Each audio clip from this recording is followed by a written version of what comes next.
Welcome to the Perfectly Sane Show, episode 669. I am Chris, as always, joined by Tony. Or managed democracy. Jeff is here as well. What?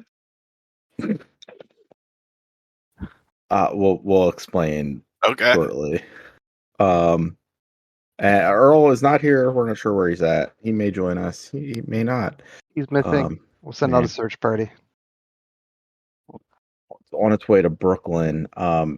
Anyway, Jeff has what Tony introduced himself with is from Helldivers 2. Oh. Okay. Of which Tony and I both played a little bit of it this past week. Tony's played more of it, I think, over the past week than I have. But the game has a very strong shtick, which involves devotion to the higher ideal of managed democracy across the universe. I don't even know what that means. That's all. They say that? They say managed democracy? Yes. It's like forceful democracy. The world, so I played the tutorial, which I think Tony talked about last week. Yeah, I love the tutorial. Yeah, like it drops you off. Well, you're on this like Pelican type thing, and you're talking to another recruit, and like, I can't wait to go serve for Super Earth. That's who you're fighting for. And it just drops you off in the middle of the desert. You have to find your way to the recruitment center, which is really just around the corner. And then you get there and it starts going through like the training. It's normal tutorial shit, like how to throw a grenade and how to aim down sights. But the whole time this guy is like this booming voice, very much like the come join the army type guy. And yeah, he's like, you need to do this for Super Earth, like plant the flag, salute the flag. It's like, this world is completely bonkers. You're like this fascist, you're part of this fascist humanistic group, I guess. And they recruit people. Actually, I think part of that, Tony, is like you see the interception of like some data. It's we've recruited 48,000 people to be Helldivers. Average life expectancy is 21% or something like that. It's like and then there's like a little subline that says within acceptable range, like 79-80% death rate is acceptable for these people. Yeah, it's a third-person co-op shooter, PvE. You're not fighting against other people. Well, not intentionally. No, yes. Well, one of the things the game makes plain from the beginning is that there is friendly fire, and you can kill your teammates very easily. Like, so many of the weapons in the game are so destructive that it's really hard not to kill your teammates. Yeah, you accidentally killed both of us. Yeah. On our first, like the first mission I did with you, you called down like some airstrike, or you put a turret out. Yeah. Oh yeah, the mortar turret. So the mortar turret, and it says like it doesn't not fire if you're in the line of fire. So like it's like tracking the enemies and firing off mortar rounds. But if you happen to be standing too close to the enemy, it will just blow you up. Like Tony drops this thing and it's shooting off. And like we're like picking them off, but I guess some like got in closer to us. and that turret just keeps going. It just keeps going. All of a sudden, both of us are just in body pieces flying around. And then the first mission we did with Walt, did you like call in a rocket launcher, or was there one on the ground or something that you gave him? Oh, so I call. So there's this. It's like an anti-tank weapon. Mm-hmm. That when you call in, you get two of them. So it's like a single-use like shoulder-mounted rocket launcher. So I picked up one. I'm like, well, pick up the other one, and so he picked up the other one. And then he starts like we're on voice chat together, and he's all like, "Hey Chris, I want to show you my rocket launcher." And like he's gonna shoot that at me. So like I'm already a little bit farther ahead, and I just all right, well, yep. And I take out a grenade and I toss it at his like little icon. Oh Just yeah, I like saw that. I saw that clip. it's just the grenade just blew him away. We hadn't even started the mission proper. Like he's already dead. And then you could call him back in. Like Yeah. you have a requisition of you have a bank of lives. Everybody starts with 5 lives, and it's a pool that you pull from. And it can run out, and if it runs out, it gets really annoying because you can like call like one person back at a time, and you have to wait for it's like 2 minutes to get another one back. It's very because if you run out like straight like everyone's dead and you have nothing left in the pool, you lose. That's game mission's over. Yeah. I didn't realize that once you hit 0 on it, like if as long as somebody's alive, you can hold out and get more. That's neat. Yeah, so you can. There are times I've been sitting in missions where like one of my teammates is still alive, or like rooting him on, like go hide, get away, like get out of there, escape. It's cool. I like that part. So like there's these 2 factions, Jeff. You fight these like bug-like aliens, like think like Starship Troopers, and then there's like these Terminator robots. And they're both got the glowing red eyes and everything. Yeah, and they're invading from opposite ends of the galaxy. So I didn't realize. Maybe we were fine, Tony, but I read an article this week that says like people are playing operations wrong. And I think we were playing them correctly. We did it the right way. So I think we were playing on low enough difficulty that we weren't. Yeah. Because I guess missions stack, so you're supposed to do you're supposed to do them in order, and we like left the entire we were on this alien planet with the bugs, and we jumped over across the galaxy to the Terminator planets. And I'm like reading, I'm like, shit, were we like fucking things up? Because like if you leave an operation, it counts as a loss. Yes. And so to kind of understand what's happening is that like there's these planets that are controlled by the aliens or the Terminators, and their land is their gain of the systems is pushing in on Super Earth. So the Helldivers have to go to these planets and do operations there and basically take the planet back over, and they can push back the other way. But if you don't complete an operation, it actually counts against it.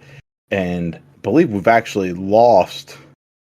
I turned it on right before we started, and we lost a planet. Oh no! Like one of the Terminator planets took over. It was completely taken over, so we've completely lost there. Oh no! But good to know that we probably weren't fucking it up. Yeah, no, we were finishing. Like you have to finish 2 missions, and I think we finished 2 of them most of the time. So, like they pair the stupid escort mission, which I think is the worst one, where you have to like hit this button to let little scientists out of a building, and then make sure they don't die as they run to this other building where they can escape from. Mm-hmm. I think it's the most annoying mission of them all. Like I love all of the other missions. That's the only one I do not like. Because the way it works in the game is the longer the mission lasts, the more and more difficult enemies appear. So like for that one in particular, the longer it goes on, the harder it is to get your guys across the map to that exit point. So it could get really hard by the end. Like you're launching, you're hitting the button, so the guys run out and they're like immediately dying. And it's really hard to come back. Like you have to start thinking like, do I just nuke the entire map and kill everyone? And then you can let them out and run across. And then let them out. I don't know. I don't know what the best path forward is. But there are some weapons that can do that. I really like the Hell Bomb. So I don't know if you're familiar with how it works, Jeff, but you can like requisition things. So you have like these like 4 abilities or 4 things that you choose that you can requisition during the game. So you throw out this little grenade, and whatever it is you've requisitioned comes down. Whether that happens to be an orbital strike from like a battleship you have hanging out over the planet, or like a weapon that you want to use, or in some cases, I requisition the Hell Bomb, which is basically a nuclear bomb, but you have to like walk up to it and turn it on. I remember I was playing with Walt and Chris. There was a point at which I was like, "Run!" Like I called down the bomb. I turned it on. I'm like, "Guys, just run." I remember Chris saying, "He's like, Tony hasn't stopped running yet." Is it like a one use per mission type thing? Like how do you? Like, Oh how no, I often do you called it use in several times. They have cooldown timers, Oh, that's it. which you can upgrade to like either make the weapon turn on faster or to like reduce the cooldown over time. Yeah, so like you pick up these. There's things you can pick up. There's multiple currencies that you can get, and you can upgrade your ship with one of the currencies, and that'll like basically that gives you these. You can either unlock new requisitions or upgrade them so you get them faster. Reduce cooldown. Yeah. I like the currency systems in the game. I like how there's different ones that work in very different ways. I think it's cool that there's like just money you can pick up during the missions and just have. But there's also like ones that you need to like pick up and bring back to your ship for them to work. And then there's like another set of currency that you get for finishing missions. So there's like all these different ways to earn it, and they all do very different things. It's just I like the balance there. Yeah, so the ones you have to bring back to your ship. They're the samples, right? Yeah. That's the ship upgrade one.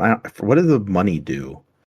The money is what you use to buy new requisitions. So like Okay. different sorts of strikes or different weapons you can call down. And then you get medals for completing missions, or some of them are you can find them also on the map. There's not a lot of them, and they're used for the, I guess, what's the battle pass? It looks like the battle pass, but it's like it's intrinsic to the game because without those medals, you can't get new weapons.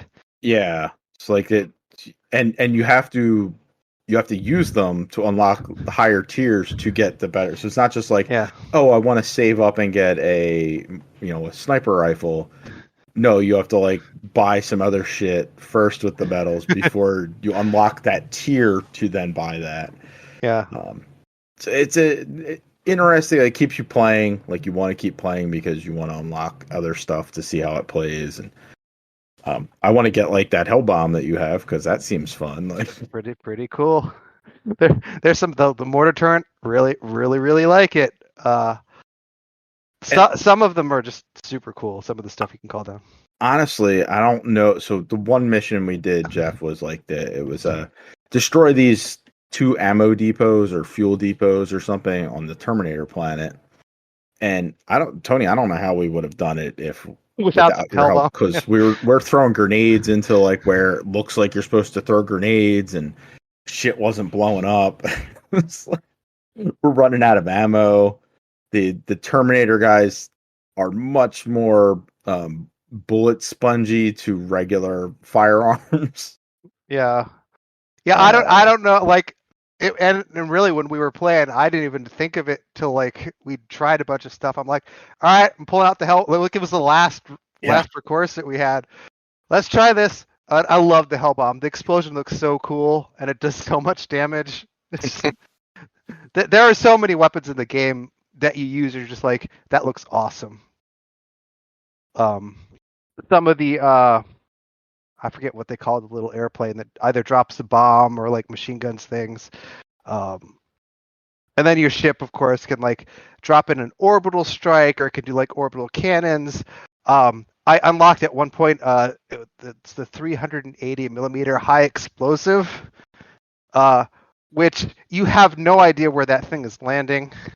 You know, it's landing somewhere close to where you throw the grenade, and it just like wipes out huge portions of the map around it. It's like, I'm going to hide while this happens, while everything explodes.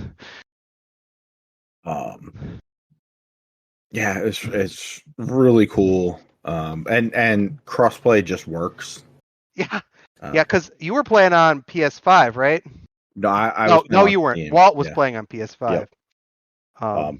Well, I guess it doesn't just work. Like he does have to send a friend request, or we have to. I'd see a lot of going back and forth of figuring out how to play. So The first time was like figuring out like how that all works, but then like once you like figure out how to friend people, it works super well.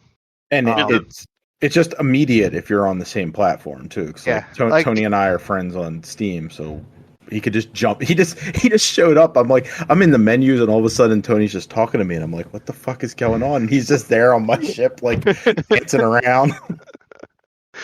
and the like, because I know when it first came out, it seemed like people were not able to play. That's been smoothed out or So whatever. I didn't buy the game until after they patched it so that because they were having server issues, and one of the things people were doing to solve the server issues was just remain on the game forever. Like they wouldn't leave. So they fixed it so like if somebody goes AFK, they could just kick them off of the server. And for whatever reason, when they did that, and I think they did some other stuff, that fixed all of the server issues because I haven't had any problems. Chris, no No. problems playing. Okay. No problems. And is it pure multiplayer, or could you do these missions like solo as well, or how does that work? You could set your team so that nobody could join it and like hop into a mission by yourself. It would be really hard. It doesn't give you bots like AI. Like No, it's like you're no, it just would be drop you on alone. Oh And my you- god! So basically, no, it's a multiplayer. Yeah, no, you have to play cooperatively. Like you can do the easier missions by Yeah. like just like eliminate there's I think the first one Tony and I did is like take out like a communications tower. Yeah. It gets very easy. Like you just go there, you take it out, you kill a couple of the bugs. You will get swarmed, but they're not doing super damage, and like you have 5 lives to do it in. But yeah, like, I would think like the one Tony was talking about with like getting the scientists across are probably absolutely impossible. Yeah. I did one today by myself where I took out like the brood commander or something, so it's like a big bug, and I was able to do that, but they were getting to me like because you get backed up into a corner and it's hard to get out. Yeah, and there's no way you could play it like you might be able to do that trivial, easy. Yeah, But as the difficulty goes up, on. There's no way. There'd be just be too many bugs or robots or whatever. And also it's something that I like. I've actually learned to do it in the game. How do you play when you play Call of Duty, Jeff? Do you like you kill somebody and then reload, or do you just like let your gun run out? If I shoot at all, I'm reloading like, Exactly right away. Yes. Yeah, and I think that's a video. Sometimes Everybody does that. Sometimes that'll lead to my death because I'll be in a reloading animation and someone will find me. But yeah. But generally speaking, like in Call of Duty, Halo, Gears, like it doesn't waste ammo. No. So this will. If you reload and you still have bullets in your gun, they're gone. It's like you're throwing an actual clip out and reloading it. It's like real life. That seems way too realistic for the tone of this game. It's kind of funny because it's like you have to train yourself around that to like because you're not going to kill a bug and then reload. Like I just always want a full clip. Yeah. Well, you can also call down like ammo from above to come resupply. Yeah. But there's like a 2-minute cooldown on that sucker, so you like run out all your ammo, call that thing down, and then run out all your ammo again. You're scrambling around using whatever your secondary weapon is. That is just not like again, just as I'm an observer of this game, I've not played it, but it just seems like a very goofy, like not taking itself seriously game, and then it's like, no, but we have realistic clips. Yeah. Well, it's funny because they're like while you're sitting on your ship, the guy who voices the tutorial and who's ridiculous also like does this like little promo about the ammo that you can listen to that mocks people who would waste their bullets. Because because you should be putting them in the enemy and not on the ground. But yeah, you're right, Jeff. With that, and then the very high penalty for friendly fire, because you can I just walked up to. Well, that's Walt. just comedy. That's pure comedy. I like that. It is, but like if you're in an actual firefight, like you can fuck somebody over. Like I walked up to Walt with a shotgun. I honestly I thought he lit me on fire. It was Tony. Me. It was me. But he was laughing at me, so I just walked up, pulled my shotgun out, and shot him in the face. And getting out some of your anger. Yeah, he just completely died, and it was like, oh shit! Like it was a one-hit kill. Like, and then is that it? Do you respawn, or is that it for the mission if you die? So the reinforcing thing is one of those requisitions. So you can throw a little grenade so that your people can come back. Because basically you drop into the missions like you get shot out of the spaceship above, and you're like in this pod, and you like come down really fast and slam into the earth. Yeah, it's like do you remember ODST, like the opening to that where you're in like the drop pod? Yeah. Kind of like that. Yeah. Cool. So when people die, you call them back. Well, what if you don't and if the entire team dies, you all come back in that little. Oh. Until you're out of lives. Yeah. Yeah, because we both died in that one mission, Tony, and it just respawned us. Yeah. It's super fun. I'm interested to try some of the other missions because I've mostly only done. There's only been like 4 or 5 different ones. Some of the other ones are super cool. They're. Did we do the ICBM one? No. Oh, that's my favorite one. If you do it on the higher difficulties, you're like fighting through like robot fortifications to get to this ICBM that you have to power up and then launch at the enemy, and then you get to see it like explode. It's probably my favorite mission in the game. Yeah, and I assume they're going to add more types of missions. Yeah, and they said like they have like a game master who's like in charge of this whole thing and like running how the universe works. So like they're going to add like another. They apparently have another set of enemies. Yes, not robots or aliens, and a bunch of new missions to add. Which I mean, given like I've already got my money's worth out of this game. Like I paid $33 for it or whatever. I like that they're still adding stuff, and it seems like they have a plan for going forward. Yeah, I could definitely see I don't know if I'm gonna sit there and play it for hours on end, but right, jump in for a half hour, do a mission or two, and then come back maybe a couple days later. I could definitely see that happening. Absolutely, and like it does have that cooperative chaos fun element to it. It is really like nailed that right on the head. Wish we had gotten to play with Sean. I had to leave before he was able to join, but I'm sure there will be more opportunities. Yeah. I'm going to play a lot more of this game. I think it's great. It's quite fun. Let's see, Jeff, did you play anything else this week? I know you've been playing more Tears of the Kingdom. Yeah, played a decent amount of it, and it's so the big thing for me this time is I wanted the Master Sword so bad. It was like my white whale. I got it, and I've done all the temples at this point. So now I'm like, I don't know how much more juice I got left in this, because I'll probably do more exploring, finding more shrines, exploring the depths a little bit more. I have no desire to actually complete the game again, and that's really all I have left to do in sort of the main things, because I just don't like the last boss. So, did you get the Master Sword the first time you played it? Yeah, I got it a different way though. There's like 3 different ways you could get it, and this time I did it.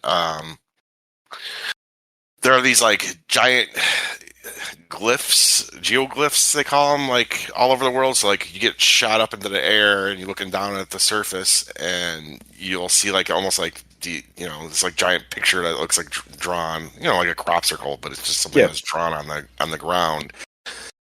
And if you land in it, you like search all around in it, and you'll find like if it can be tricky sometimes to find because these things are gigantic. Once you get down to the surface, you can be walking around in a pretty big area, and you're looking for a little dragon tear, and you collect that. It's like in the first game there was something called like memories. It's the same thing. It's like you find that dragon tear, and it'll give you like a cutscene telling you the backstory. Some people really like love this aspect of the game because it's like as you collect all these dragon tears, if you do it in the right order, it's like watching a movie. My opinion on this, I don't pay attention to these cutscenes whatsoever. I was just doing them because that's one way that you could get the Master Sword is if you collect all 12 of the dragon tears, then all of a sudden this flying dragon that has the Master Sword will like appear in the sky, and he's like right there for you to go get. You go pull the fucking sword out of his head.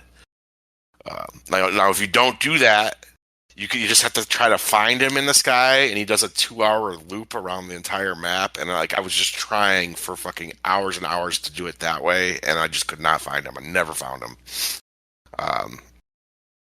And the first time I played the game, there's another way you could do it where you go and fight this Phantom Ganon. That's pretty hard. I was not liking that this time, so I was like, you know what? I'll try it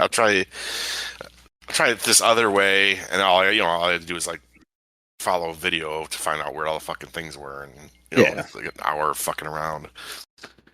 But it's just like such a relief, in my opinion, once you get that Master Sword, because it does more damage than most of the weapons in the game, and again, it doesn't really break, so that whole like scrounging for weapons feel is finally gone, which I like. I don't like being able to do damage to enemies, So yeah, but that's again. I'll probably mess with it a little bit more. There is like some interesting things that I did not explore the first time, or did not even notice, or first time I'm seeing now. I'm like, oh yeah, there's that too. Okay. But yeah, it's honestly like it's weird because like I look at Breath of the Wild as one of the best games ever made, and for the time it came out, I thought it was 10 out of 10 game of the year. I fought you guys till like 3 a.m. about it. Yep. And this game, I'm like, I don't know. There's like it's definitely a good game. But it's just like some of the things that I kind of ranted about this last week. It's just like the things that I didn't like about Breath of the Wild over time are still here in a lot of ways. They did improve the temples here, but it's like honestly been that hard, honestly, to improve the temples. Yeah. But like again, I do think that the end of Breath of the Wild is better because the end of Breath of the Wild is just like infiltrate the castle. Go fight, Ganon or whatever the fuck whoever. I think it's Ganon, obviously, right? But like, it was very straightforward ending, and like the final boss was not insane. And here it's just like the amount of prep you have to do for the final boss. I'm like, I have no desire to do that again. Like you have to like cook a bunch of meals. You have to have this, and that. Like it's just like why I already have seen this, so I don't really care to do that again. It's just not as fun getting them. Like again, it was just cool in Breath of the Wild. It's just like there's the castle in the center of the map. Go infiltrate it. Go do it. But yeah, at the end of the day, like this one for me, although I feel like in some ways it's an improvement over Breath of the Wild, I'm like, I don't know, it's like an 8.5. You know what I mean? Like I'm like, not as impressed by it just because Breath of the Wild was new. It was like a new thing, and now you're just like iterating on that, and you're not even like fully iterating because you're just using the same fucking world. It's like, okay, cool. Yeah, it's like they added on an above world with the sky stuff, which you said isn't all that interesting. It isn't, and then there's not a whole lot there now. The depths, which is like a whole nother thing underneath, and that actually has more interesting shit though than like I gave it credit for the first time. Like again, I'm finding more stuff down there now. Did you say it's frustrating, Tony? Yeah, the whole darkness mechanics and the not being Yeah, it's able to like, heal is just annoying to be down there. yeah. No, I hear you. I just think that down there can be sort of interesting to explore more than I gave it credit for the first time. Because, like, again, though, there's no shrines down there. I don't think. If there is, I haven't seen one. So it's more just about exploring the darkness and lighting it up and. But I'll give you an example. Like down there in the depths, there's like these little poes all over the place, like the little floating ghosts you can pick up. And the first time I played the game, I'm like, I don't know, it's some sort of currency. And even this time, I'm like picking them up. I'm like, what am I picking these things up for? I have like 200 of them. Like, is this something I could spend somewhere? And so finally, I looked it up. It's like, yeah, you could spend that somewhere. There's these fucking statues down there. You could buy fucking armor like from them with using those poses. I was like, oh, there's a whole thing here. There's a whole currency system and reward system here that I did not even like bother to figure out the first time I played the game. You didn't engage with it. No, yeah. It's just like, this is something I'm picking up because you pick up all sorts of garbage, right? Like, there's resources you're picking up all the time that you don't even ever use, you know? All right. You play anything else? I got the Balatro, the the weird poker game that yeah. Earl talked about. I like it. How's I think that? it's pretty fun. Yeah. I think like if you like poker, it's fun. It's something I would recommend probably to get on the Switch. As like something that you could play while you're, watching football or something. You know what I mean? Like, it's a decent like time waster game. It's not something you're gonna like get super into. Like, not even to the point of like Vampire Survivors where I got like super into that at some point. Mm-hmm. This is just like a fun little card game. Like, I don't know. Is it anything more than that?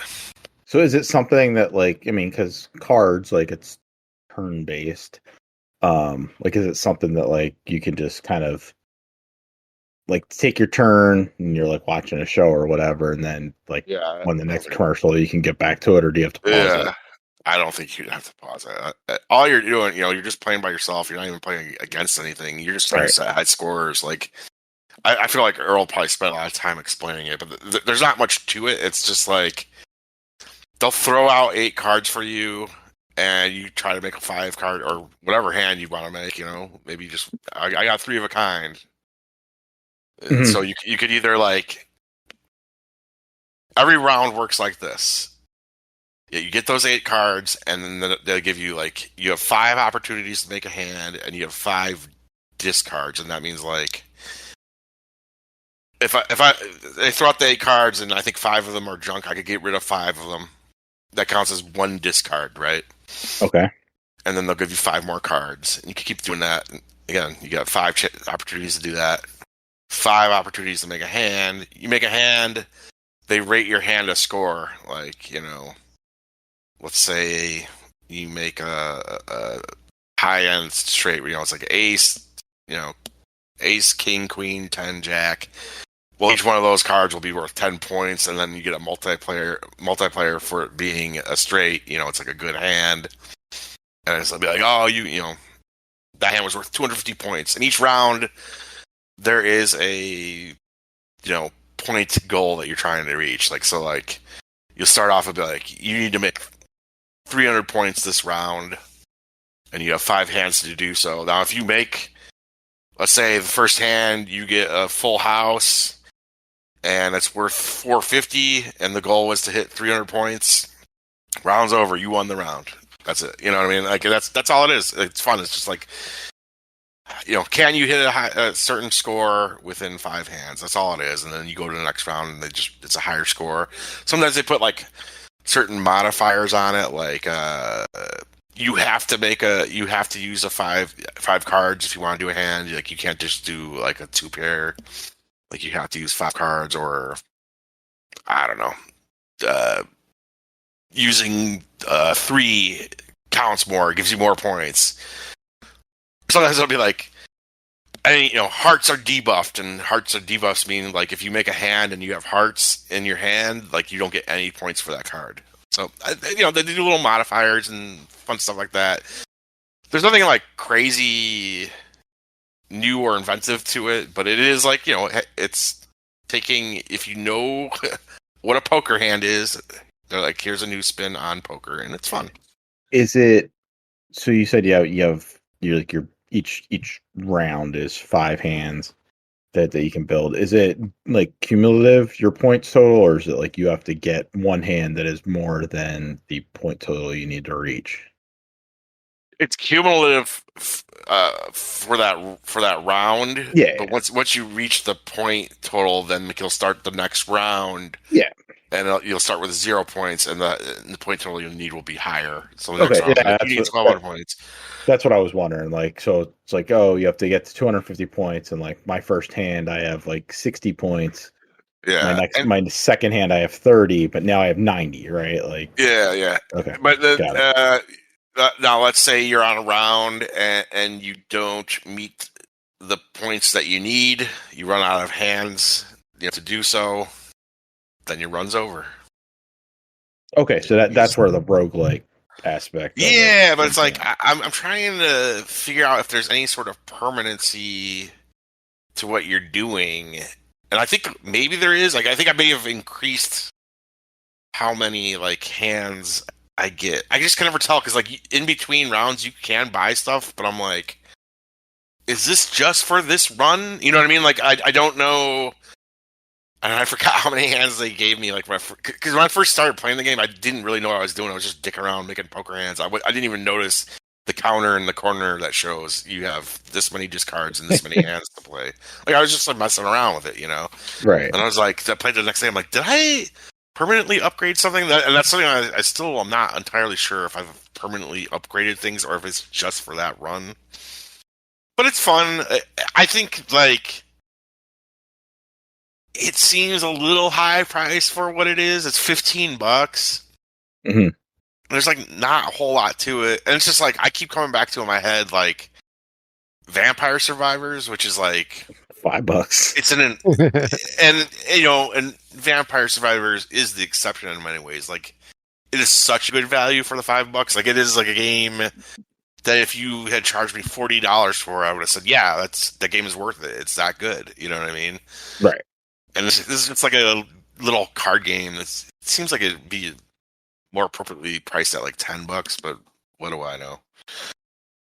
I mean, you're enjoying it, so it's fun. It's nothing that it's not going to be a game. It's not like I could go, all right, I'm done with Tears of the Kingdom. Now I'm playing this. You know what I mean? Like, you know what I'm saying? Balatro. Yeah, it's not like. You could do that with Vampire Survivors, though. You know what I mean? Like that's a game that you can like really sink your teeth into, even though it is pretty casual in some ways. Yeah, there's lots of unlocks and lots of different things to do. And I don't feel that way about this goofy little poker game. And it's not gonna like tide you over. It's something to play in between stuff, or as like a little break. Like sometimes I'll be like, I want a little break from Zelda. I'll play a round or two of that, and that's it. That's all it is to me. You think it would be a good travel game, like if you had to, sure. on an airplane or in an airport or something? Yeah, take my mind off the fact that I'm going to die in a fiery plane crash. Play some poker. I'll keep that in mind. Anything else? No, I thought about like tried out Dead Island 2 earlier today at some point in the middle of doing a million things, and then I was like, I don't want to play this. We'll get to that. Okay. Shortly. Tony, you play anything this week? No, just Helldivers. Helldivers. All right, well then let's talk Dead Island 2. I did not play a lot of it. I played the first mission. This like maybe an hour before we recorded here today. It's fine. Cool opening, I think. It's funny. Jeff's just like, yeah, I played a poker game to keep my mind off of dying in a fiery plane crash, and that's exactly how this game starts. You're on an airplane escaping the zombie apocalypse, and like somebody that was infected gets on the plane, and they they bite somebody, all chaos goes on, and the plane goes down. You crash, and it's all fire everywhere. And it's like the tutorial area is like you kind of like working your way through the plane. Like, oh, press B to crouch and press A to jump up here. Are you running around the plane as it's like going down, or is it a cutscene? No, it's already down. Like you watch. Fucking lame. Yeah, I want to live out my worst nightmare. It's like we're going down. I got to survive. And this plane's actually like, I mean, planes are big, but the way this one looks, it looks like it's like a Frontier or Spirit jet. Like they're not huge. Yeah. And this is a very big plane. Once you crash, like the level is maybe a little bit padded for what it is, but you're picking up weapons, and it's like, oh, here you pick up this crowbar or whatever rebar, and like that's what you're whacking zombies with. And if you played the first one, like it's very melee focused, at least at the start. You can kick them away. Once they're down, you can stomp on their heads. What I will say, this game is like super gory.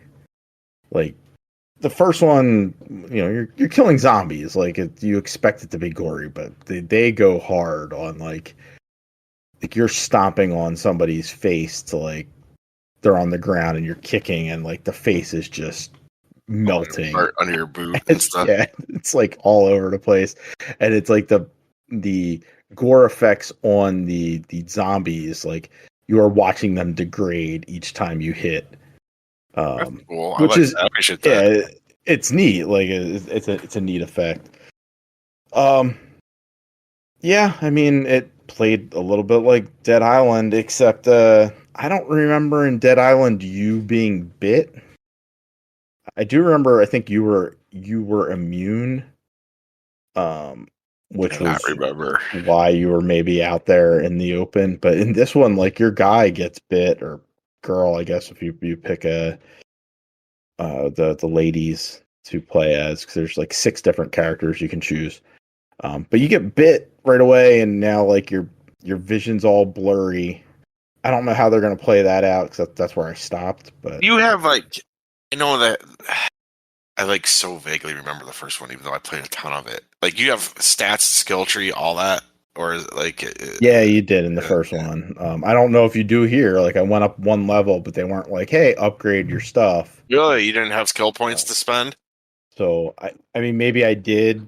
They just haven't gotten that part yet. Like I literally did the first you mission. Didn't play, yeah. So I assume there has to be something other than you just getting a little more health, because that would be boring.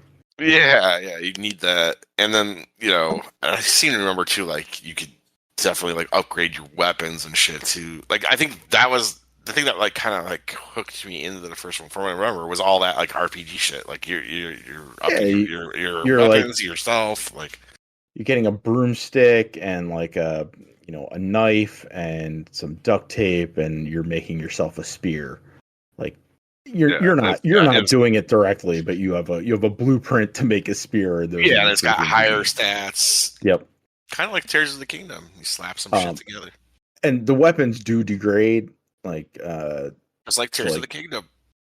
Yeah. You're gonna hate this game too. That's what I'm hearing. Yeah.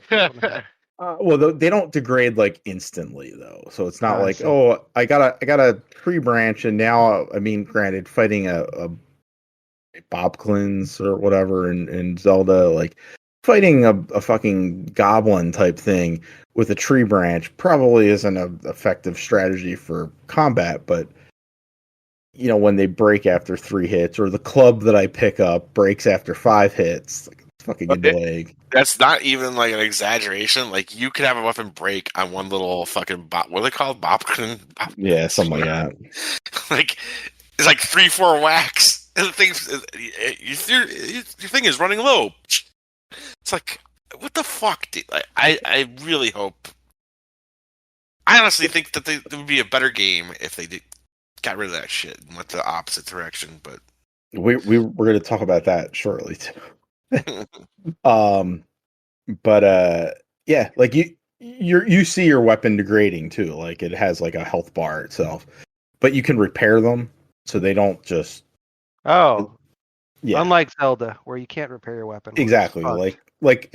At the beginning of the game you can't, but eventually if it follows how Dead Island was, like you'll be able to go to a vendor and be like, "Hey, repair this," or you'll be able to find a tool area where you can repair it yourself as long as you have the materials to do so. Um, so yeah, I don't think I'm gonna hate it in that way, but also I'm not like, oh, I definitely need to jump in and play a bunch more of this game. Also, super weird. They're calling it Dead Island 2 because it just takes place in LA, which is not an island. I guess that is a good point. Yeah, it's weird for me because it's like I don't know that I want to jump into Helldivers, and I'm like, it's kind of a dry spot for me then, right? Like, there's not a lot out to play, and I'm like, Right. I got this for free, and I'm still like, fuck this game. I mean, it it it doesn't have that same. Oh wow! Like when you first played Dead Island, like I was at least It that was like, first area. it, and it was like, oh, it's Fallout, but it's more just like a game and it's multiplayer. Yes, You know what I mean? Like that's what the appeal was of it back then. But goddamn, that was so long ago. and we have so many of those types of games It now. was just there's just not like it's nothing. Yeah, I don't know. Like the cool thing here is really like the gore effects they're doing with the zombies. Like I don't think I'm going to care at all about the story. Not that the story in the original Dead Island was all that engaging, but The original trailer was really good from what I remember. yes. I remember that sold everyone on the game. Everyone was like, "Oh my god, this game's gonna be amazing!" And it was just like this fucking average multiplayer game. Like it wasn't really much to it. It was really what you just said. It was just zombie Fallout, Yeah. which was fine. Like it was fun enough. I played through that game multiple times. It's a decent enough RPG. It's short, evidently. It's only like 15 hours, so maybe I will get through it. Maybe I'll join you. I did get through Banishers. I just finished that, which is why I jumped into Dead Island 2. That game was fun. That was that RPG from Don't Nod or right from Don't Nod. You finished that already? I basically mainlined it, and it was 30 hours. Okay, I guess that's not that short. Yeah, it's a chunky game. Like it took me almost 3 weeks. But I left a lot of side content on the table. Like there were a bunch of ghost hunting missions that I just left there because they're all about like an hour long. And I think I said this last week when I talked about it, but the story bits are cool, but like the actual gameplay of them is just go to X location, find all the clues. Now go to Y location, find all the clues. Maybe in between you have some combat.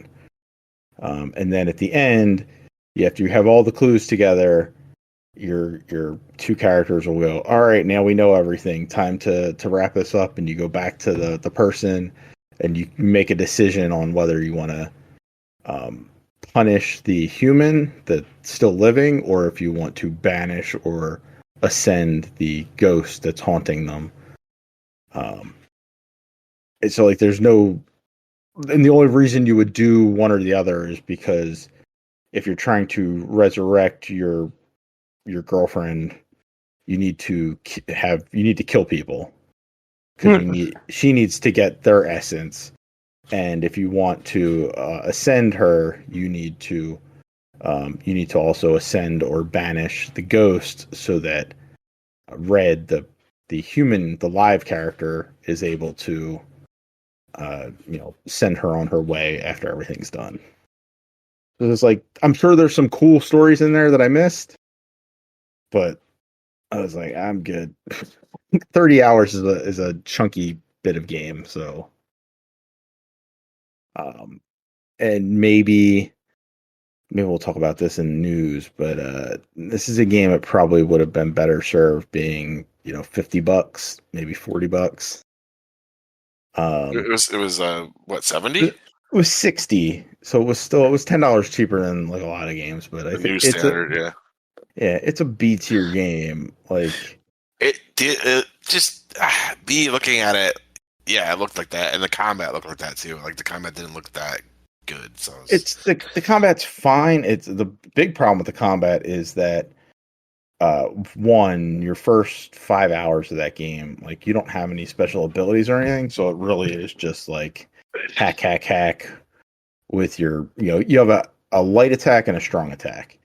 And then Antea, your ghost partner, she can punch things in ghost form. Once you start getting more power, so Antea starts getting different powers. She can do this like burst thing, so she becomes basically like a ghost bomb. And Red gets a rifle, so you can do range damage. And like when you start getting those, you can start doing cool combos, and there's a skill tree that unlocks combos. It's like, hey, if you hit 3 light attacks and then switch to Antea, she'll do a super punch against them to do massive damage. So there's like cool stuff in there. It just takes forever for that to get going, and it's unfortunate because there is some cool combat stuff, but like the first 5 hours or so are just really dry. Fun game though. If maybe later in the year when it's like $20 or something, maybe then people will jump on. Nobody played this except me though. Well, you had me like. I mean, I'm not the only one because like you saw a review of it from a guy we follow on YouTube that does RPG reviews and. Well, you brought it to my attention because you're like, "Oh, there's a new game from Don't Nod," and that half of it, I'm just like, I don't care, whatever. But then you're like, "Oh, it's a action RPG," and I was like, "Oh, that I do care. That's my shit." And then I went and looked at, I think I found that Mortismal Gaming review, and then I saw the gameplay and I was like, this looks B tier. Like, yeah, it's B tier God of War combat. Like,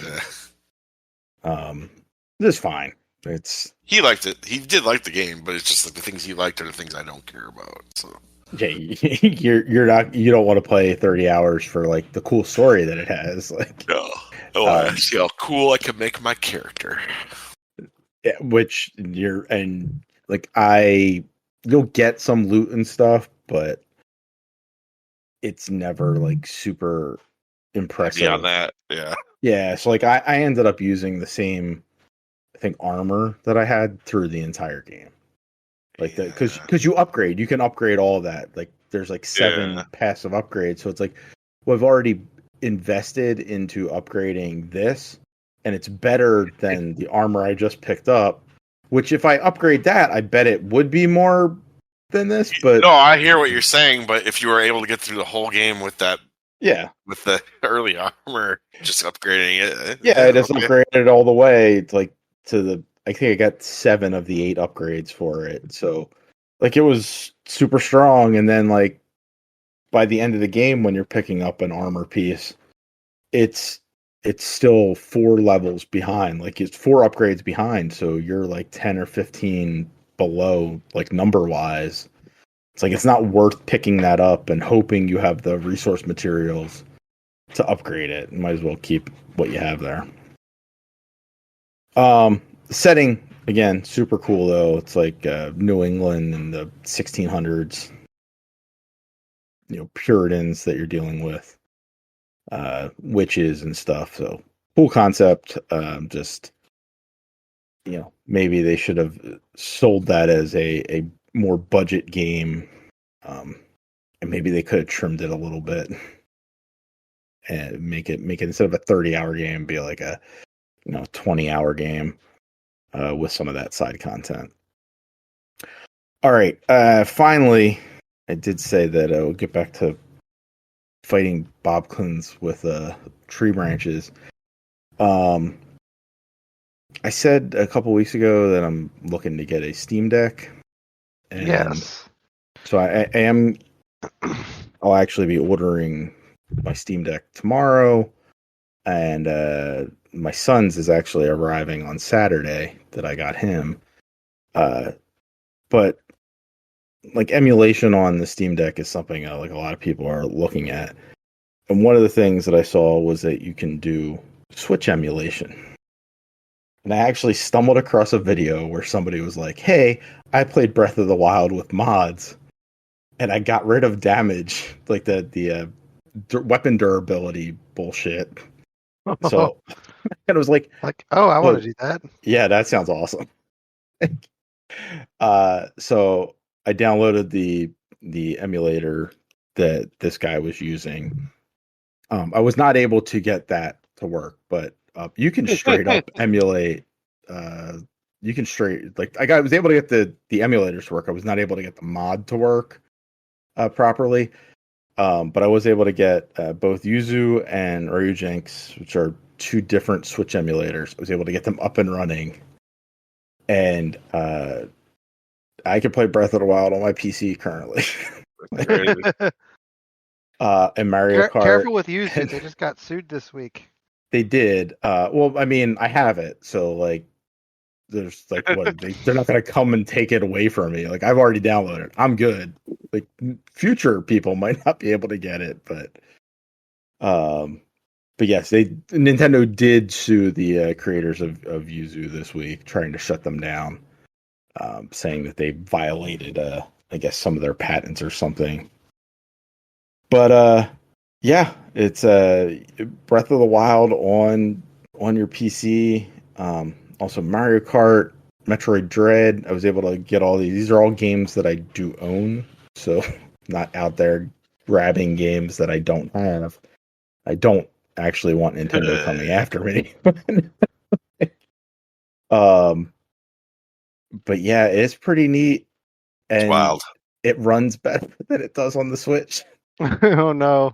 Like you can actually, like, these emulators, both of them have the ability to, like, do frame boosts, and so you can get them running at a stable 60 frames per second, consider, if your computer can run it. And supposedly the Steam Deck is able to run this stuff as well. So I may try to put Breath of the Wild and keep plugging away and figuring out how to get this mod, the weapon durability mod. You know what you have to do? Get the Master Sword. Get the Master Sword. Yeah. That eliminates the problem.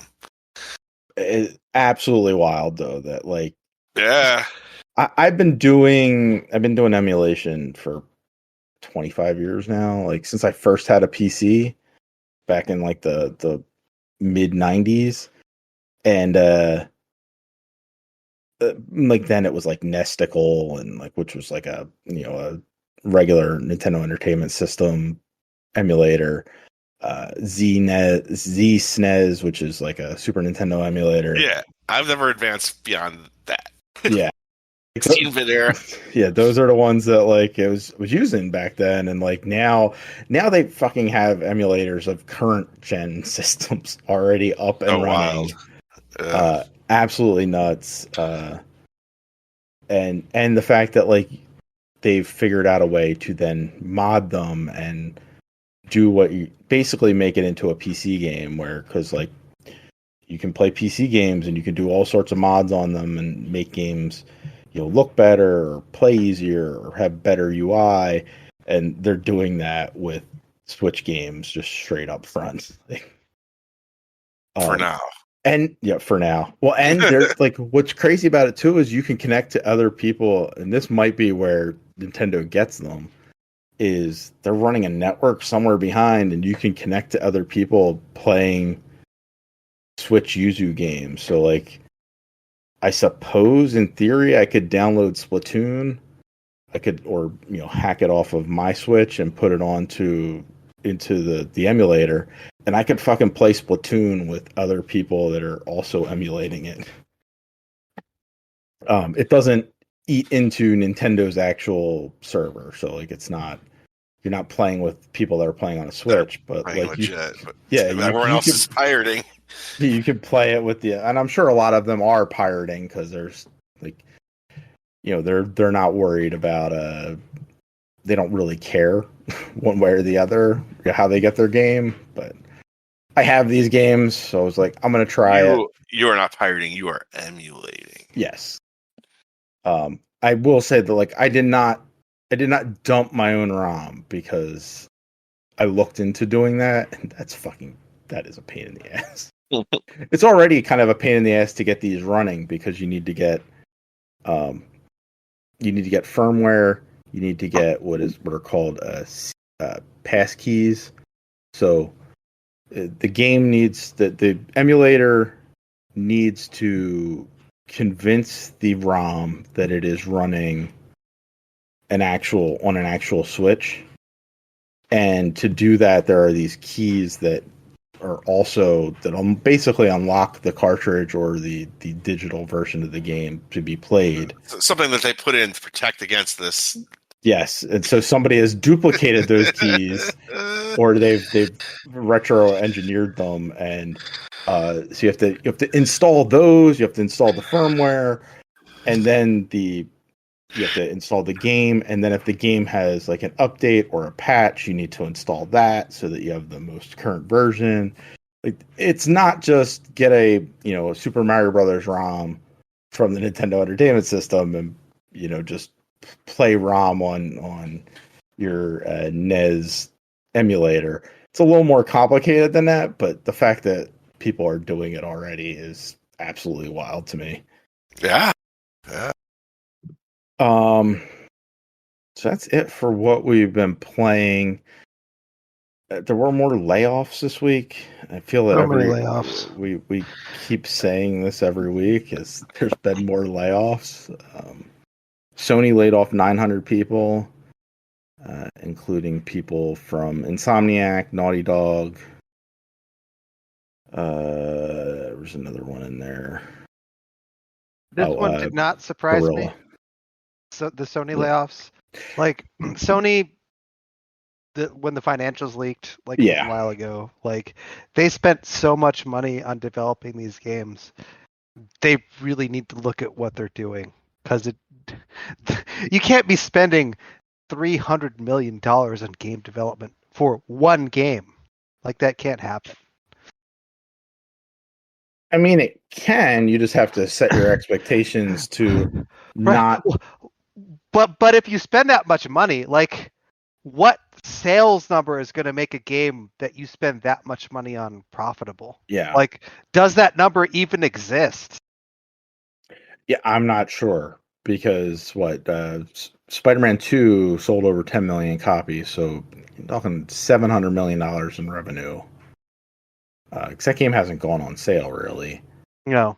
So 700 million, like that, they made their budget back, but they're not increasing it as exponentially high as I'm sure their shareholders would like.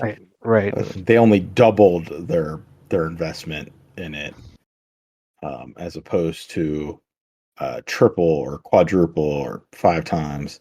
Right. And you look at other games where the actual development costs are so much lower and the profit margins are so much higher. And what are you doing wrong? Yeah. Because like you're making those sales, but how much of those sales are actually going to Sony? Like how much of that $70 actually went to Best Buy or Walmart or whoever? It's just like, yeah, I'm not sure. My understanding was that like the margins on, which is why GameStop was always pushing their used shit. They got 100% of that. Yeah, they didn't make a ton of money off of the new stuff. They do make money off of it, but yeah. And digital sales, and this is something that some financial analysts have said, like, hey, your margins should be way higher because your digital sales have increased exponentially. You're selling PlayStation Plus memberships, which there is no overhead on that, which isn't entirely true. They have to pay for the games that they're getting on there, but it is 100% profit to Sony when you subscribe to it. It's crazy.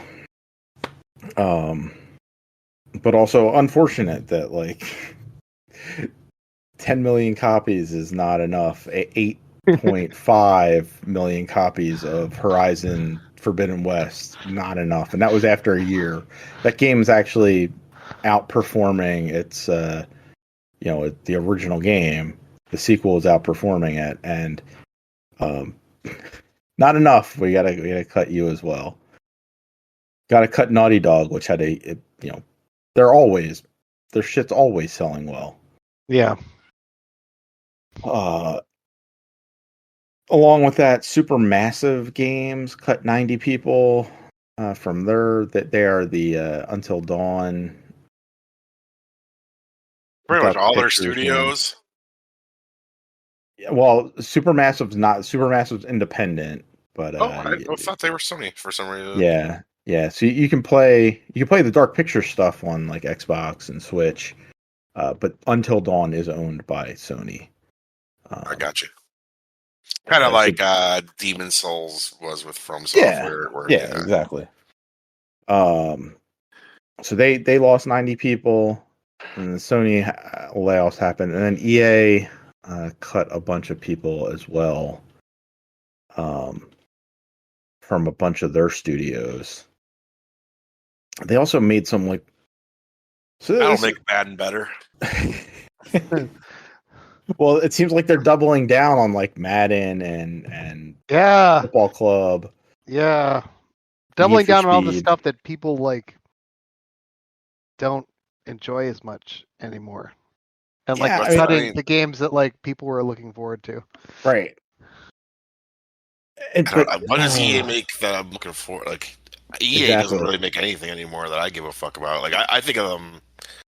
I actually used to like really like EA, even though like a lot of people hated them. But now I'm like, what game am I playing from them that I'm like, I got a serious question. Like that's not just rhetorical. I'm like, what? I'm like, I'm trying to rack my brain. They do The Sims, right? They do The Sims. That's maybe one that I like. They do Dragon Age. Okay, you're like, oh. Well, it's like these are all things like the BioWare stuff. Yep, got Mass worse Effect. Once because BioWare used to be independent, right? And then EA acquired them, right? Yes, and then they haven't done anything good since with them. I would say Mass Effect 2, which was under EA. Oh, it was. Okay. Was that was that's a long time ago. Yes, that's what almost and Dragon Age. The original Dragon Age was also under EA, but yes, that was all 14, 15 years ago. What has EA made in the last, let's say, 5 years that like any of us thought were good? Like I can't think of any EA games that I played. The Dead Space remake. Okay, that's it. That's what I got. That's what I got for you. I'll agree with that. Okay. I wasn't just trying to be snarky. I was like really trying to think. What is 2 Star Wars games? I like both of them. Yeah, sure. That might be it though. And the part of this I think was that they canceled the Respawn was working on a different Star Wars game, not a Jedi game.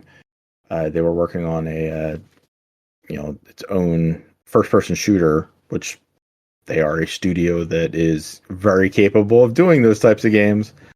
And they canceled that Star Wars game that they're working on. Canceled a bunch of other projects too. People were calling it like a Mandalorian game. Yeah, it was supposed to be you're supposed to play as some sort of Mandalorian bounty hunter as the main character, which is unfortunate. That could have been cool. Hey, Respawn's good, yeah. But yeah, they're going to double down on Madden and Football Club and Need for Speed. And yikes! Yep. And they also posted record profits. And double down. I think going to be giving them more resources or like people to work on these games, or we cut these people too. Yeah, I have no idea. It boggles my mind that I think it's Andrew House is I think he is the person in charge of EA. Whoever it was, they were able to get up there and you announce record profits, and then you talk about having to slim your business to fit to fit how the industry is going. Like you made more money than you ever made before. Yes. Which is the goal. That's the right. You want to It's provide value to the nonsensical, and it's stockholders. like, why would you, as an employee, ever work for one of these companies? Like, you'd be crazy to, because they've already shouted where their priorities are. They don't Yep. care about you. Well, Go ahead, it made Jeff. it made me think of when you just said that the Warner Brothers thing. It's like, as a filmmaker, like if you're Christopher Nolan, I mean, I guess that's a bad example because he already had his big breakup with Warner Brothers. I don't know. You're some big filmmaker. You're Steven Spielberg. Would you want to make a movie with Warner Brothers, knowing like how little they care about their product? Like they might just use it in a fucking tax write-off. Right, which is honestly why I'm super surprised Tom Cruise is partnering with them for like a 6-film deal or something like that. Yeah, some interesting Cruise news too. Like he's like trying to get back into serious acting, which makes me really excited. Anyways, yeah, he wants that Oscar. he should have had it at this point Plus, multiple times. now that he's so old, like, think of all the roles he has access to now that I know it's gonna be so awesome if he gets back into serious acting. Oh man, you can play like patriarchs now. Yeah. Well, he's what? Let that gray come in, Tommy. Let that gray come in. Paul Thomas Anderson is who he's working with, I believe. Yeah, I think I saw that. I was like, oh fuck it. I thought I saw. Am I crazy or I'm mixing things up? Oh no, not Paul Thomas Anderson. Tarantino. Did you see Tarantino? I saw the guy who did The Revenant. The Leonardo DiCaprio bear movie. No, I saw. I swear, I might have seen him. Cruise mentioned with PTA and Tarantino, but he's worked with Paul Thomas Anderson. I want to say Tarantino, I want to say Cruise was being considered for a small role in Tarantino's final movie. Yeah, so unless I'm mixing him up. The news last week was that he is partnering with Alejandro Inarritu for a new film. That does not make me as excited because I don't like that guy. But he's a guy that every time he makes a film, he is up for an award. So. Yeah. I found The Revenant kind of boring, but I don't think I've ever liked any of his movies that much. But didn't mean to derail us here, but yeah, the Cruise news, man, the Cruise news, so exciting. Yeah. And yeah, he is rumored to be possibly up for something in Tarantino. Oh man, could you imagine him doing Tarantino? Be fun. Yeah, it'd be so fun. But Tony, you had a good point with our group chat about like working in the video game industry, both making games and working in journalism is like every kid coming up wants to do that. Absolutely. Like, I know, like, for instance, one of my kids is like, I would love to make video games. And I hear that. I'm like, okay, we'll get you in the tech sphere. You can learn as much as you want. But when it comes time to getting an actual job, maybe you smarten up by then and aim somewhere else where you can actually be valued as a person and make actual money. Because I look back at my own career path and there was I have a master's degree in event management, and I was like, I'm going to get the sporting event. It's going to be great. And then I started talking to people who actually worked in sporting events, and there was so much competition for those jobs, and the pay was shit. Yep. And so I moved into corporate events, and it was so much better because they valued you as a person, they valued your expertise, because there weren't 800 people also trying to get your job. And that's what it is in the entire video game industry. When EA is laying these people off, they're like, we know we can hire more quality people who are younger and cheaper because there are people who are just begging to get into these situations. Yeah, it's a tough thing because you know, if you're really passionate about like what you do and you know what you want to do, like you're hungry and you're gonna take that, but it's like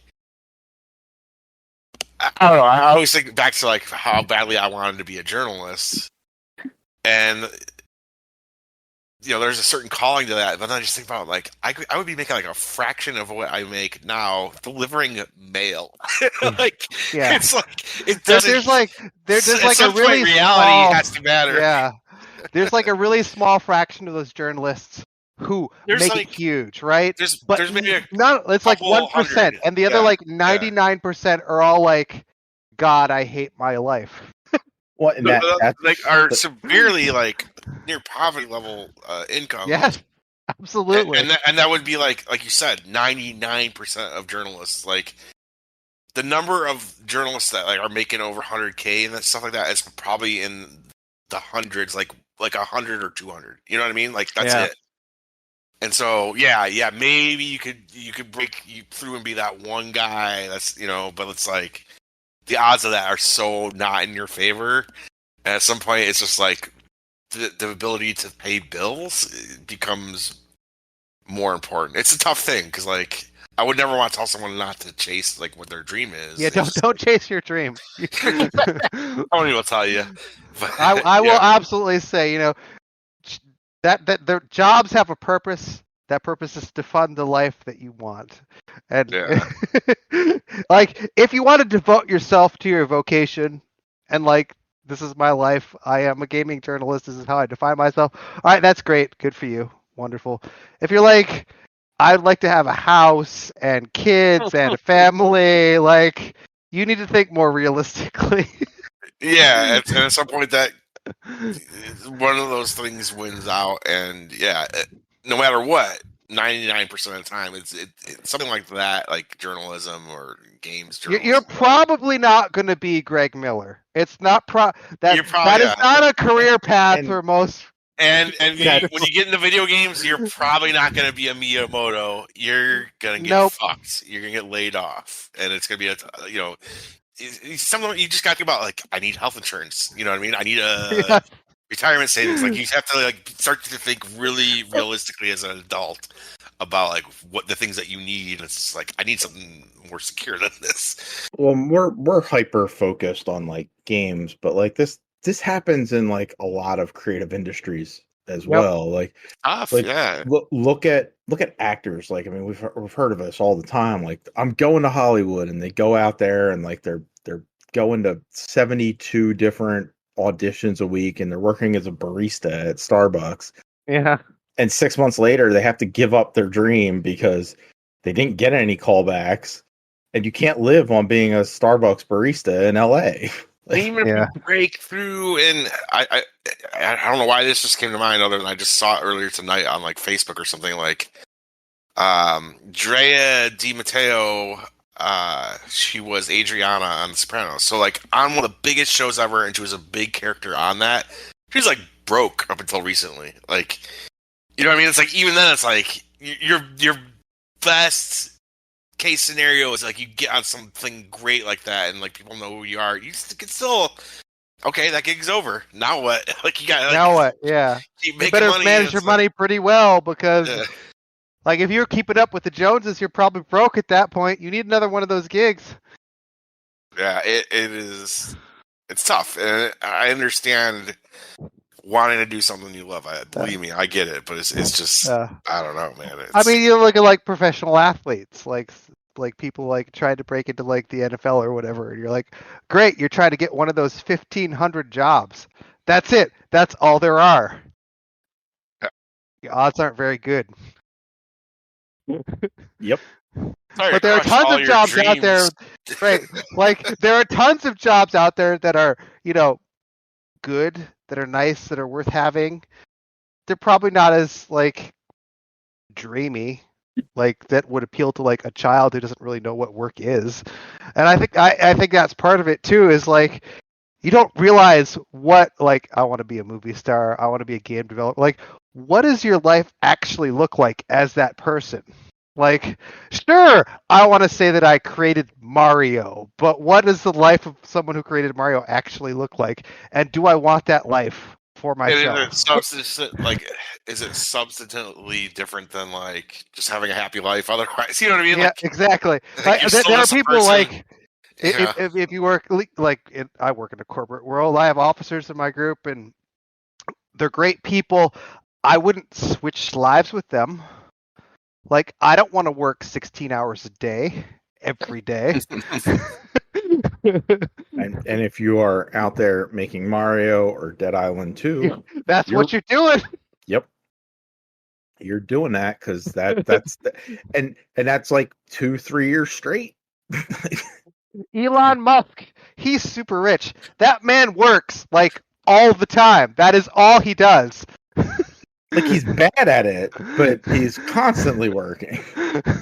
And he wants you as his employee to constantly be working. And he'll be calling you at 3 a.m.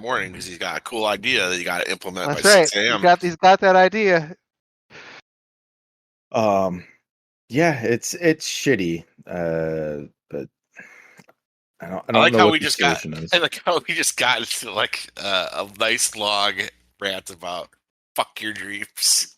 Go work in a factory, kid. Not fuck your dreams, but like be realistic about what your life is. Hey, and I think Tony said it right. Like, do figure the out work what to do what you want to do. Yeah, if it's like, I like working, like it's what I want to do, that's great. That is awesome. Good for you. If that's not the life that I personally would want, but if that's what you want, go for it. It's weird. I got lucky in that like I did not get to do any of the things that I wanted to do, but the thing that I'm doing now, I actually like really kind of love. I love being out in the neighborhood every day, like seeing the whole.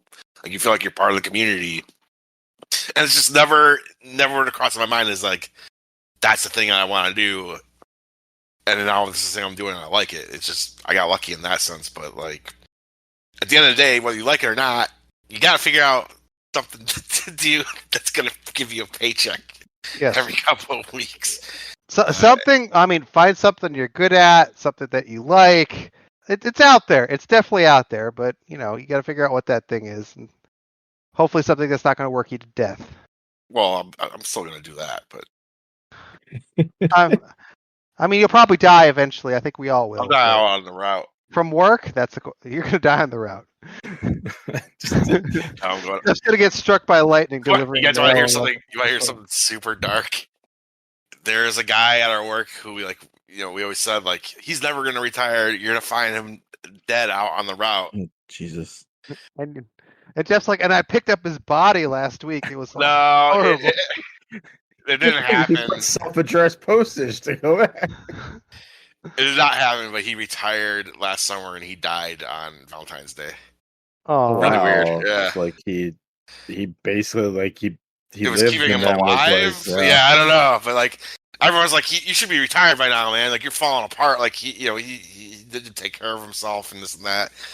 And then he finally was like, all right, fine, I'm fucking retiring finally. And then he died. Like, okay, Jesus. Some people need that. Like they need that thing to keep them going. And right. I guess, but I'm gonna retire as soon as I fucking possibly can. One last thing for us to touch on, and I don't want to get too deep on it, but was asked to bring it up. So evidently, I guess on Twitter or the GameSphere or whatever yesterday, people were blaming Game Pass for the downfall of what's happening in the industry, all these layoffs.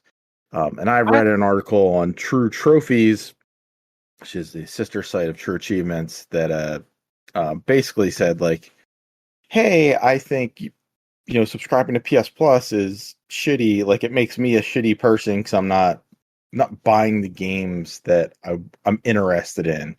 Like if you were interested in a game, you would buy it. Like you weren't going to wait around 2 years for it to show up on a subscription service. But yes. Anyway, I think a lot of this is nonsense. But I get why somebody would make that, like that specific article. I get why somebody would make that argument, and This is an It's article? Like someone wrote up a whole fucking thing saying this? somebody they were Jesus like Christ. oh, Sifu's coming out. That's a game that came out 2 years ago, and I've been waiting. I thought it was cool when it came out, but I wasn't going to buy it then. And I thought about it in my head. I was like, that's going to show up on PS Plus at some point, and it did. And I've been vindicated. But now I'm like looking at it and like looking at all the layoffs, and Okay. I'm thinking maybe I'm part to blame here because Yeah, I'm giving okay. Sony the money. The thing is, I understand that like I'm part to blame because the corporations have made consumers like if you don't buy our stuff, this is Yeah. what happens. So Yeah. like This has zero impact. Like it is they're gonna his do it with their exactly. $60. They're gonna do it when EA is posting record profits, right? Yes. Like These this wasn't gonna companies, like happen either way. when you're like waiting for these games to come to these platforms, like these companies are being compensated. Like it's not like they're putting these on there because they don't care about them anymore and we're not making any money and we're just going to give them to Microsoft for access for $0. It's not how it works. Like Yeah. there's a deal that these companies have made with Microsoft. They are earning profits off of these games being on these platforms.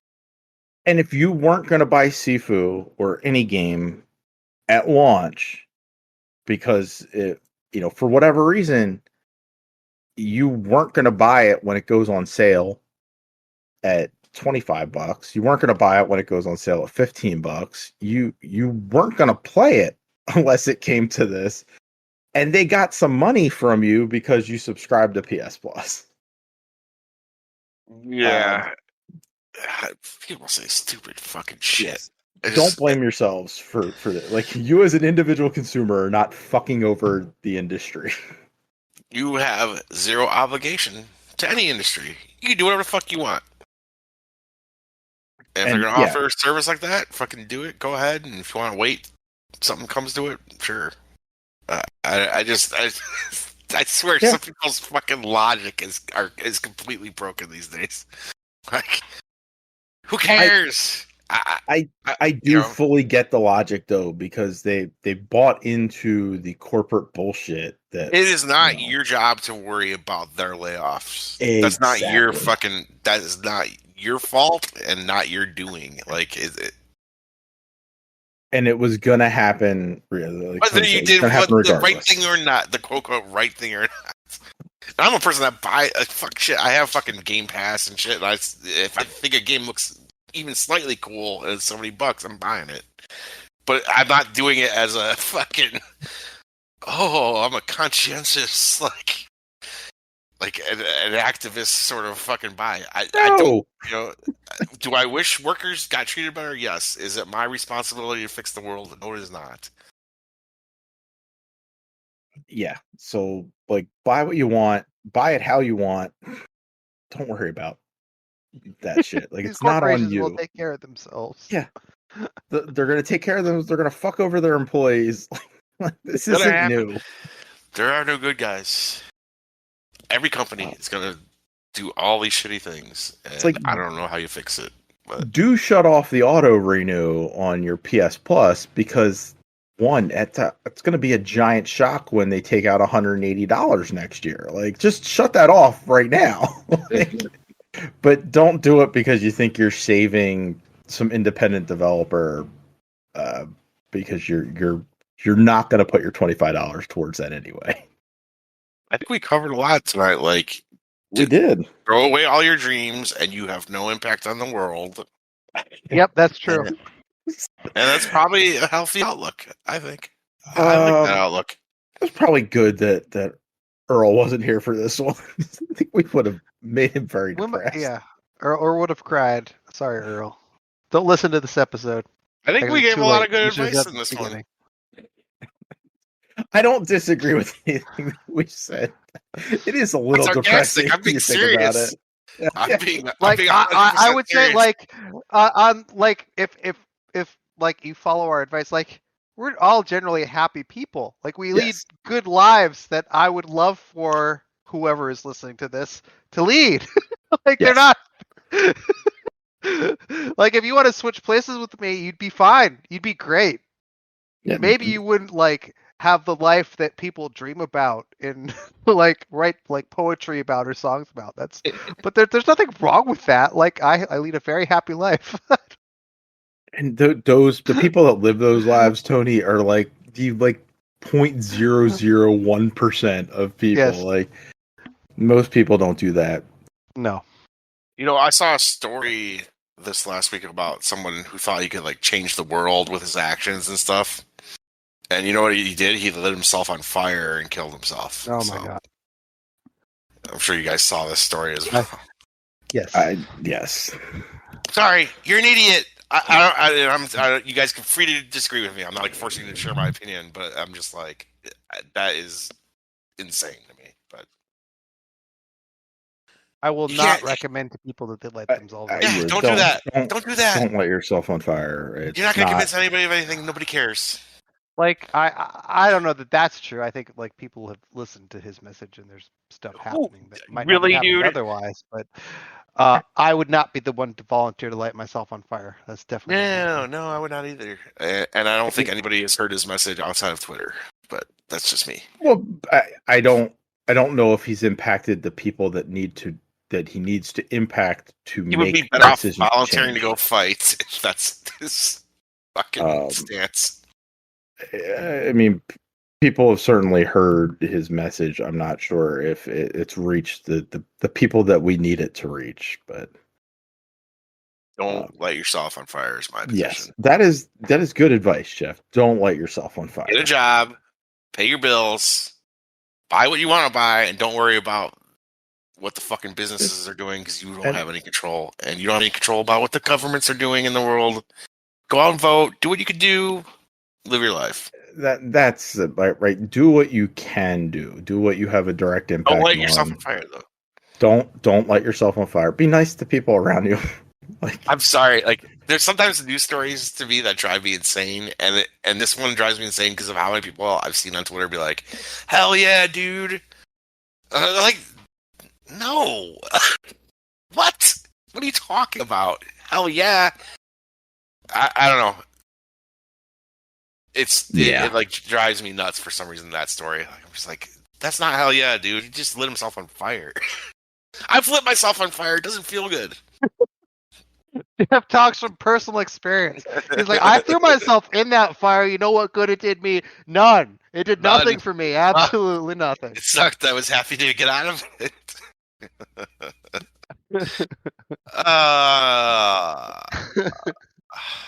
Well, that's a great note to end this all on. Yep.